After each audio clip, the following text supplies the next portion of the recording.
When people play soccer, or basketball, or hockey, you have two teams.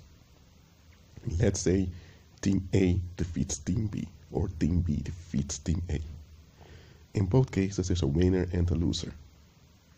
And the winner get the praise, and the losers give credit to the winners. And at the end, everyone shakes their hand and goes home. That's a game.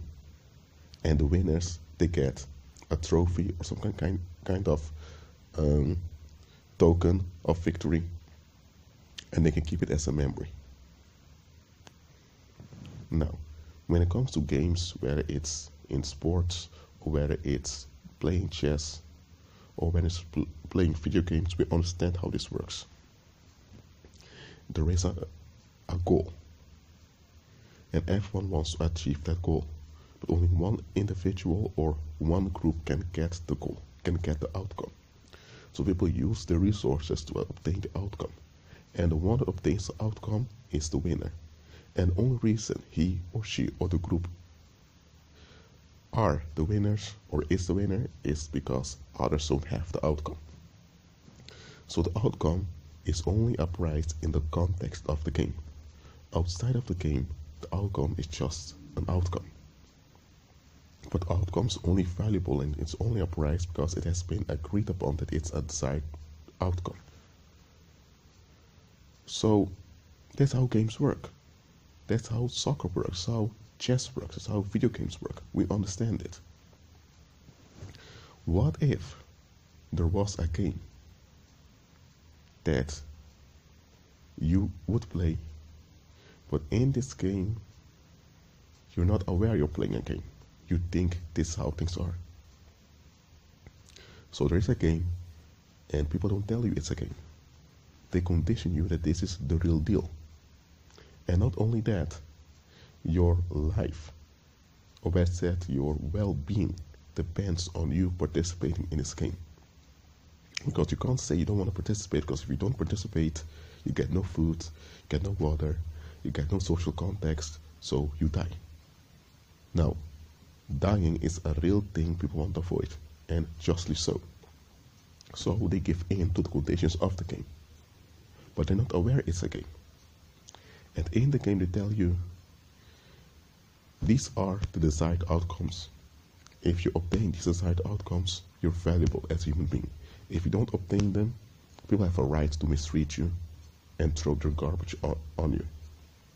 Now, nobody wants to be in the position where others are throwing their garbage mentally, emotionally, physically on them.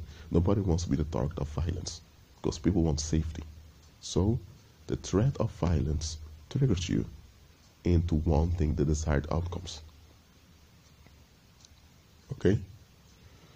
Now, let's say you play this game and you finally win at one of those desired outcomes. But then you realize, hold on a minute. I thought after getting this outcome, I would be free. But now, I don't feel free. Now I feel stuck. But because you invested so much in the desired outcome, you deny the frustration you're feeling because you think, I shouldn't feel frustrated like this. Others obtain this outcome before me and they're perfectly fine. So you keep up the appearance that you are fulfilled, while the opposite is true. And it's only later that you realize that what you're doing now is what all those others before you did. They kept up the appearance so that they wouldn't have to face the truth, that they have been lied to, that they've been conned all those years, and that they cannot get back all those years. So now that you're keeping up the appearance, others, let's say the next generation, is looking at you and they think, whoa, he made it, he has it, and now they want to become like you. And those that win in the context of the game will figure out sooner or later that something is amiss. But just like you, they will repress it and they will blame others for it. Whether it's the migrants or whether it's those without a job or whether you name it. Now, you may understand already which game I'm talking about here. It's the game we're all conned into playing. and we're not even aware that we're playing this game. It's the game called society. Society is a sacrificial con game. Not just a game, because in a game you know it's a game. You know that the outcome of the game does not determine life or death. You know that the outcome of the game is not in itself that valuable, but it's only valuable because people agreed upon it's valuable. A game is often a tool to generate friendships. That's why you love sports, because the people that love sports also, you can form bonds with them. So games are a tool. Games are never an end in. But society, which is a con game, teaches you that the game that you're tricked into playing is all there is.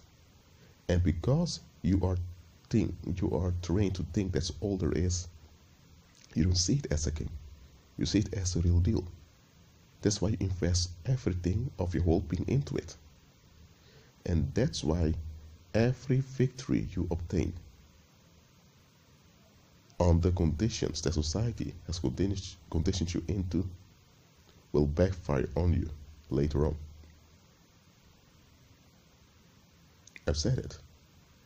Every victory or every advantage you obtain on the terms of society will backfire on you. But most people never realize when the benefits of society backfire on them. And here's the thing, they have to backfire on you because it's a con game. You have been robbed. It goes like this. Let's say someone is hungry and someone needs food. And because someone is hungry, they really want food. They don't care what type of food it is. As long as it's normal food, they want it.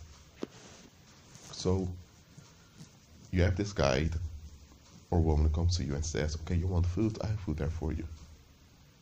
But you need to give me all that gold and silver over there. And you think gold, silver, what gold and silver? The only thing I see are a few rocks over there. So you hand over all those rocks that you had in your backyard. And after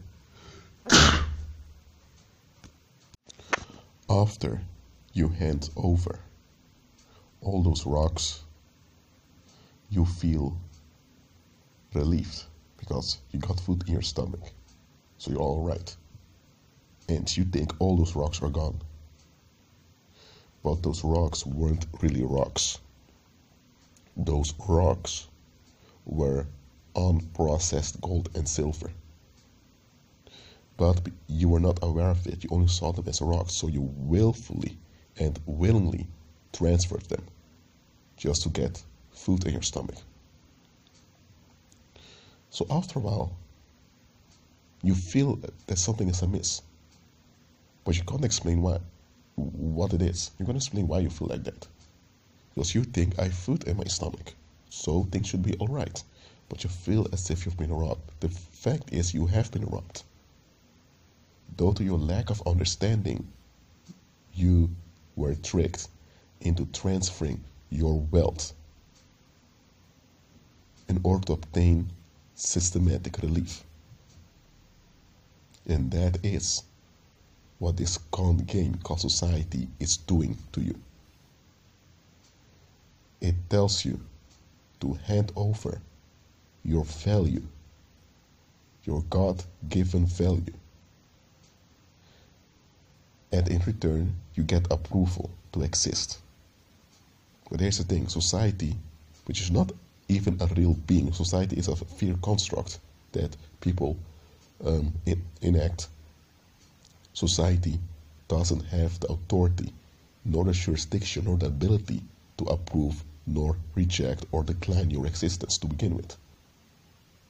But you are tricked into thinking society has the right to deny or approve your existence.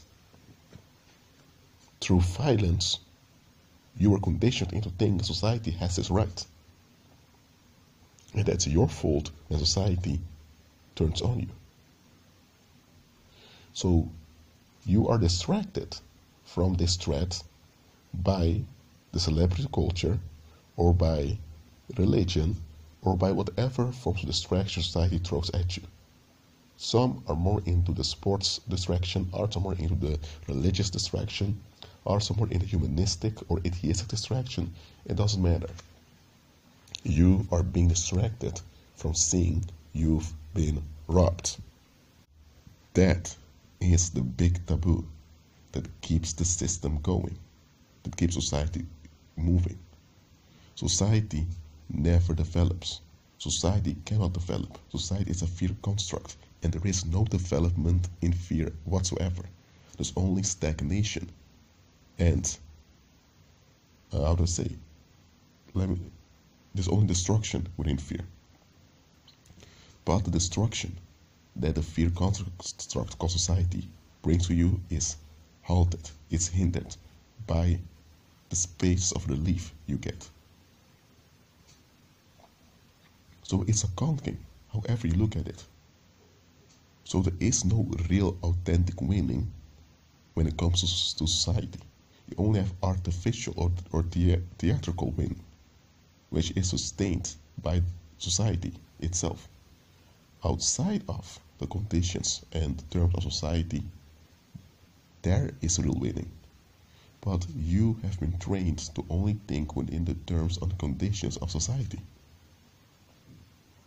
Because you still think that the game is the real deal. You have been trained to think that everyone that neglects or forfeits the conditions of society are to be shunned. And because you don't want violence to be thrown at you, you don't want the consequences of being labeled a loser, you comply with this thing called society. And look, it comes down to this. Common people, or you can call them worldly people, they don't want to face things. They want to be left alone, they want to be relieved. But this collective relief is not possible. They have to deal with things. But then Satan comes.